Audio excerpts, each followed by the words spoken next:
انتقال رهبریت دینی به دست جاهلا هست. امر معروف شرط نیست آیت بیاری حدیث بیاری. آیا همه عربستان در ما در همه روسیه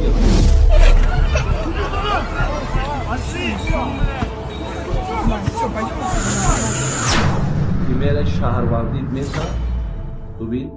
جای کار که جای دا میگیری دکان میسازی ارنده میگیری این ای جنت این ای دوزخ اینا مطلب کنکریت نمیگم جد گیجو این ای اوجسته دیدگی اینو